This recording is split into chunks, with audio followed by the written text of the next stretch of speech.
Hey there, and welcome back to the deep dive.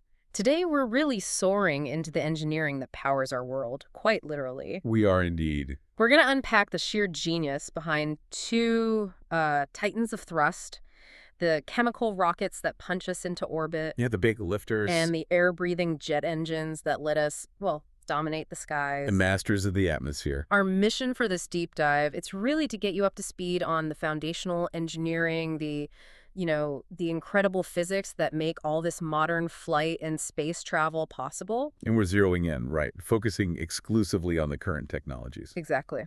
What defines our capabilities today? Not the sci-fi stuff, but what's actually flying now. That's right. We'll explore the distinct challenges and, honestly, the ingenious solutions in these two critical areas. By the end, you'll have a much clearer, well-informed understanding of how we actually do it. How it works under the hood? Right. From the precise chemical reactions in a rocket to the really intricate airflow dynamics inside a jet engine. Okay, let's unpack this then. Getting into space. It all starts with chemical rockets. It sounds complex, but the core idea is actually pretty elegant, isn't it? It is, fundamentally. Rocket engines produce thrust by expelling an exhaust fluid and basically super hot gas accelerated to incredible speeds through a nozzle. And that gas comes from burning stuff. Precisely. High-pressure combustion of a fuel and an oxidizer. And the pressures are immense, like anywhere from 150 up to a staggering 4,350 pounds per square inch. Wow. Yeah. So these gases expand, they go supersonic out the nozzle, and the reaction, Newton's third law, pushes the rocket the other way. Simple physics, epic results. Exactly. And for the engineers building these, the key metric, the sort of efficiency score, is specific impulse, or ISP. Right, ISP, you hear that term a lot. You do. Think of it like your engine's fuel economy. It's essentially the exhaust velocity divided by gravity's acceleration.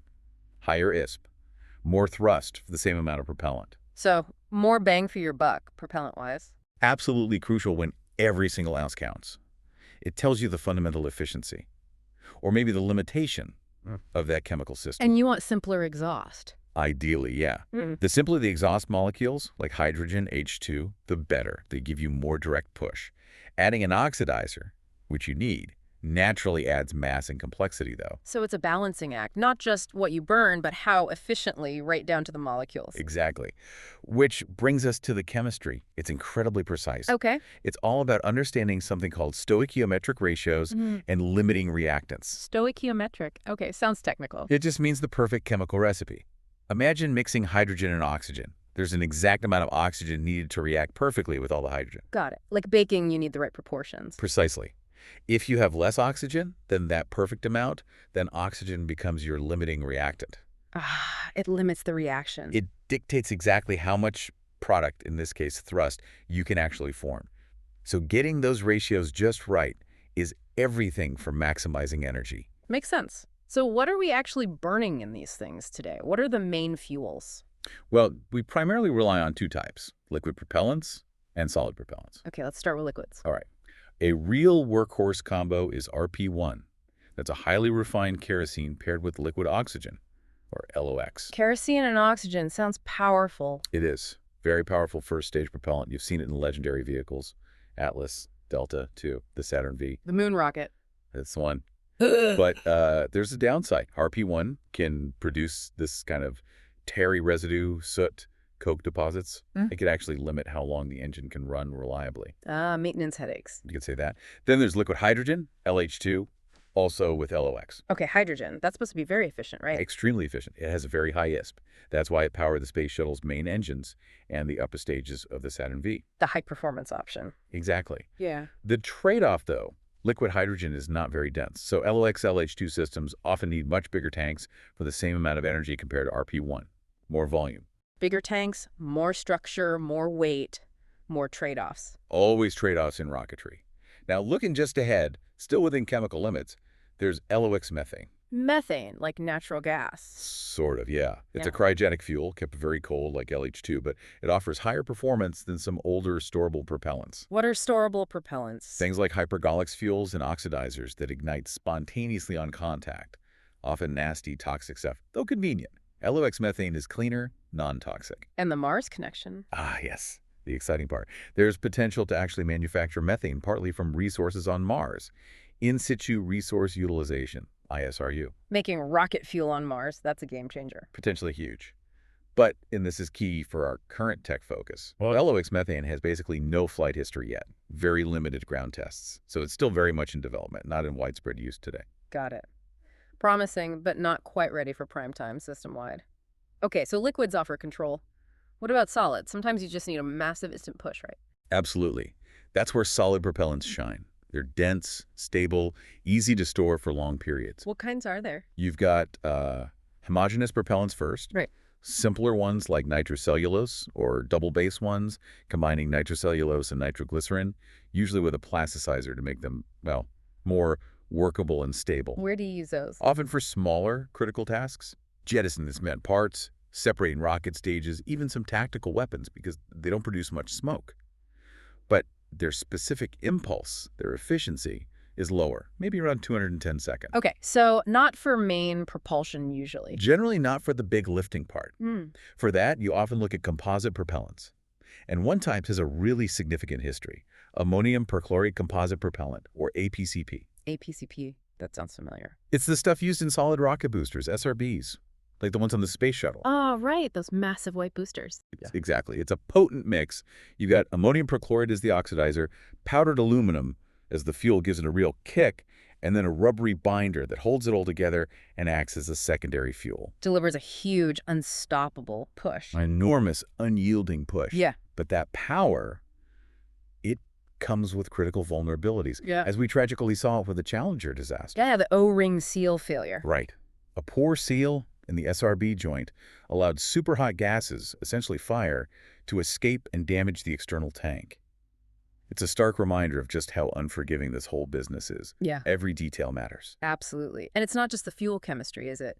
Controlling these controlled explosions is insanely difficult. Oh, incredibly hard. Yeah. Engineers constantly battle things called combustion instabilities. These are basically destructive vibrations and pressure spikes inside the engine. Like the engine shaking itself apart? Potentially, yes. You can get a hard start, too much propellant ignites too quickly, huge pressure spike. Dangerous. Then there are different types of oscillations. Lower frequency ones, called chugging. Intermediate ones, maybe 200 to 1,000 hertz, called buzzing, which can cause material fatigue over time. And the worst kind. Screeching. High frequency, really intense oscillations that can physically tear an engine apart very quickly. The Soviets, for instance, had major issues with this on some of their early large engines, like the RD-107 and RD-216, led to failures. How did they fix it? Often by redesigning injectors, changing chamber shapes, or even breaking down a single large thrust chamber into multiple smaller, more stable ones clustered together. It's a persistent challenge. And then there's the noise. The sound itself is a problem. A huge problem. The acoustic power from a big rocket launch is astronomical. We're talking shock waves that aren't just loud. They can physically damage the launch pad equipment. Or even the rocket itself. Yes, the sound can actually reflect off the ground or structures and hit the delicate rocket vehicle. That's why you see those massive water deluge systems at launch pads. I always thought that was just for cooling or fire suppression. It helps with that too. But a primary reason is acoustics. Spraying thousands of gallons of water changes the acoustic properties of the air around the pad. It absorbs and deflects a huge amount of that destructive sound energy away from the rocket. Wow. Engineering the sound environment itself. You have to. So all these challenges, the fuel limitations, Yeah. it brings us to a really crucial point, especially thinking about ambitions like Mars. Right, the Mars dilemma you mentioned. Yeah. So take a low-energy trip to Mars, the most fuel-efficient path, called a Hohmann transfer. It requires a total speed change, delta V, of about 11.4 kilometers per second. Okay, that's fast. Very. Now, if you use a good chemical engine, say hydrogen-oxygen with an ISP of 450 seconds to achieve that delta V efficiently, your spacecraft's mass fraction gets incredibly small. Mass fraction, what's that exactly? It's a ratio of your useful payload, Yeah. the actual spacecraft, lander, crew module, whatever, to the total initial mass of the rocket, including all the propellant. So how much of the rocket is not fuel? Basically, yes. And for that Mars mission, the math works out that your payload can only be maybe 7.5% or even less of the total starting mass. Only 7.5%. Or less. The rest is propellant and the tanks to hold it. Achieving such a tiny payload fraction is, and this is the term engineers use, very hard to achieve. I can imagine. It's like trying to drive across the country where 93% of your car's weight has to be gasoline. It's a pretty good analogy. It really underscores the limitations of current chemical rockets for ambitious long-distance missions. We can do it, but it's incredibly demanding on the engineering. Okay, so chemical rockets get us to space, despite the challenges. But how do we dominate flight within the atmosphere? That's a whole different ballgame, isn't it? Completely different. That's where air-breathing jet engines come in, and they're just marvels of engineering in their own right. Still Newton's third law, though. Still Newton's third law, absolutely. Action reaction. But here's the brilliant difference. Unlike a rocket that has to carry all its propellant, including the oxidizer. A jet engine breathes the air. Exactly. It scoops in huge amounts of atmospheric air as its oxidizer source. It only needs to carry the fuel. Much more efficient for flying around in the air. Immensely more efficient for atmospheric flight. So the basic cycle is draw air in, compress it massively, mix it with fuel, ignite it in combustion chambers. Create hot, expanding gas. Right. And force that gas out through nozzle at high speed, generating forward thrust. It's a continuous, powerful process. And the shape of the insides matters a lot, you said. Ducts and nozzles. Critically important.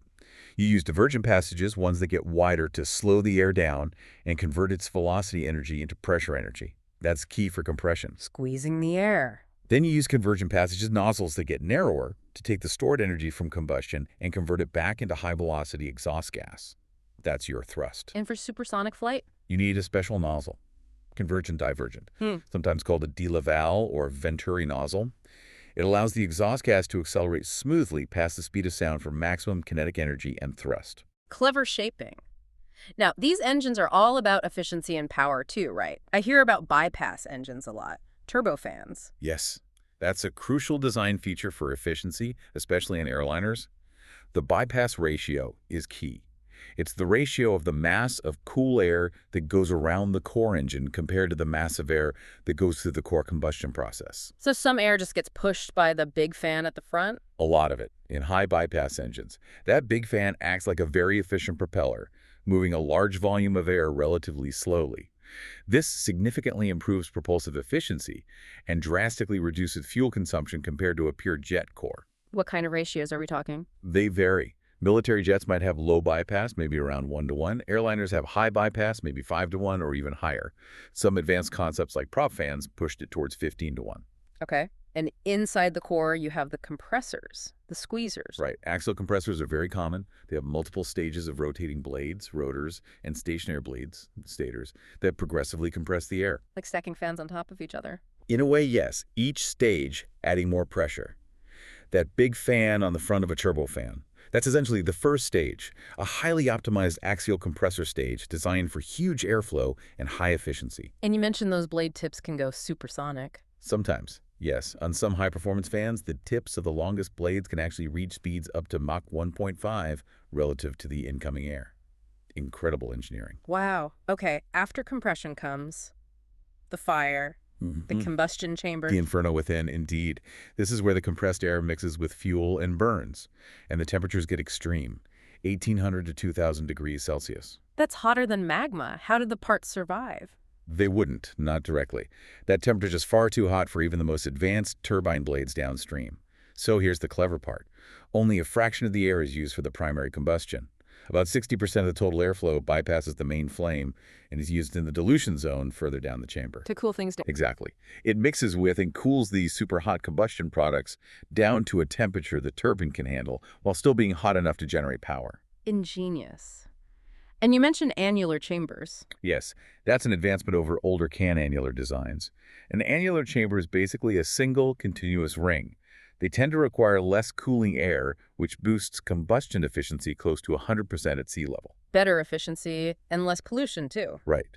Better combustion means less unburnt fuel going out the tailpipe, and it helps oxidize carbon monoxide into less harmful carbon dioxide. So yes, less pollution. Okay, hot gas exits the combustor and hits the turbines. What do? The turbines are power extractors. They have rows of blades that are spun by the high-energy gas flowing past them. Their job is to extract enough energy from the hot gas to drive the compressors at the front of the engine and also power accessories like fuel pumps. So the back of the engine powers the front. Essentially, yes. It's a self-sustaining cycle once it's running. But those turbines face incredible stress, extreme heat, and immense rotational forces. Material science must be critical here. Absolutely paramount. We're talking sophisticated, nickel-based superalloys, often with special ceramic thermal barrier coatings to withstand the heat. And engineers use clever cooling techniques, bleeding cooler air through intricate passages inside the blades themselves. Wow. Cooling passages inside a spinning turbine blade. Yes. And they also use things like active clearance control, ACC systems.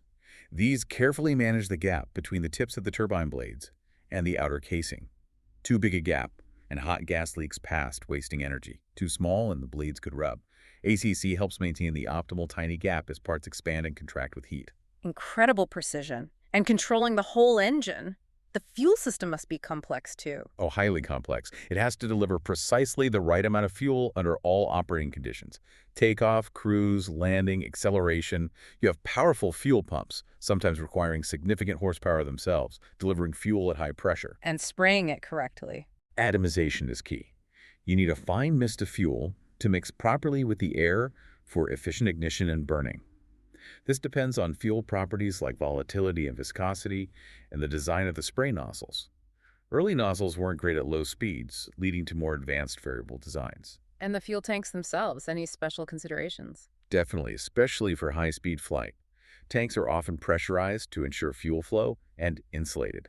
Supersonic flight generates a lot of heat on the aircraft skin due to air friction kinetic heating, and you don't want that boiling your fuel. Right. So how do you actually start one of these things? You can't just turn a key, can you? Not quite. You need an external power source, initially could be electrical, compressed air, often from an auxiliary power unit or ground cart, or hydraulic to spin the main shaft, getting the compressor and turbine rotating fast enough. Get some airflow going. Exactly. Once it reaches a certain speed, you introduce fuel and ignite the mixture. Then the engine becomes self-sustaining. And stopping the plane. Thrust reversal. Essential for landing, especially on shorter runways. Mechanisms like clamshell doors that block the exhaust nozzle and redirect the flow forward, or using blocker doors in the fan duct for cold stream reversal on high bypass engines. It provides significant braking force. What about getting more thrust sometimes? Afterburners. Right, afterburning or reheat. For a temporary massive boost in thrust, think military jet takeoffs or combat maneuvers. You inject extra fuel after the turbine into the hot exhaust gas stream and burn it there. So a second combustion stage? Essentially, yes. Yeah. It dramatically increases the temperature and velocity of the exhaust gas, giving you maybe 50% or more extra thrust. But it burns fuel at an enormous rate, so it's used sparingly. And VSTOL, vertical takeoff. Vertical short takeoff and landing. That requires thrust deflection. Some aircraft, like the Harrier jump jet, use special swiveling nozzles to direct the engine thrust downwards for takeoff and landing and rearwards for forward flight. Or bleeding air. Right. Another method is reaction controls. Bleeding high-pressure air from the engine compressor and ducting it to small nozzles at the aircraft's wingtips, nose, and tail. These provide puffs of air for pitch, roll, and yaw control when the plane is moving too slowly for its normal aerodynamic surfaces, like ailerons and rudder, to be effective. Clever. Now, you mentioned noise reduction earlier. How does that work again? It seems counterintuitive for such powerful machines. It does, but it's crucial, especially for civilian airports. One common technique is using specially shaped nozzles, sometimes with corrugated edges or lobes, often called chevrons. I think I've seen those jagged edges on engine exhausts. That's likely them. Their purpose is to increase the surface area where the hot, fast-moving exhaust jet mixes with the surrounding, cooler, slower-moving air. Why does that help? It promotes more rapid and thorough mixing. This tends to reduce the intensity of the low-frequency noise, which travels long distances, and can shift some of the noise energy to higher frequencies. And higher frequencies don't travel as far. Right, they get absorbed by the atmosphere more quickly and are also less annoying to the human ear. So it's about managing the mixing process to make the engine effectively quieter on the ground. Fascinating.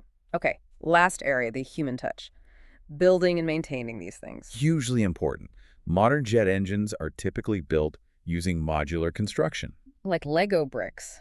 Kind of. The engine is designed as separate modules, say, the fan module, the high-pressure compressor module, the turbine module. This makes assembly easier and, crucially, simplifies maintenance. So you can just swap out a worn section. Exactly. If a specific section, like the high-pressure turbine, which experiences a lot of stress, reaches its operational life limit, you can remove just that module and replace it, rather than taking the entire engine apart. Much faster overhaul. And the materials in manufacturing must be cutting edge. Absolutely. You've got lightweight materials like magnesium alloys or even composites for the cooler parts, the fan casing, low-pressure compressor casings. But for the hot sections, turbine, combustor, nozzle, the Tiri, you need high-strength, heat-resistant materials like alloy steels and those nickel superalloys we talked about. How are they made? Precise processes. Forging is used for things like compressor casings to get strength. Various advanced welding techniques, TIG welding, electron beam welding, and incredible precision drilling for those tiny cooling holes in turbine blades. It's high-tech manufacturing. And keeping them running safely. Maintenance. Constant vigilance. Troubleshooting is the systematic process of diagnosing any faults that crop up. And then periodic overhauls are essential. What happens during an overhaul? Detailed inspection. They look for tiny cracks, using methods like magnetic particle testing for steel parts, fluorescent penetrant inspection for non-magnetic metals, or even chromic acid anodizing to reveal flaws in aluminum parts. Finding problems before they become dangerous. That's the goal. And anything that rotates compressor discs. Turbine disc needs incredibly precise balancing, just like balancing a car tire, but far more critical. They add or remove tiny amounts of weight to ensure perfectly smooth, vibration-free operation at tens of thousands of RPM.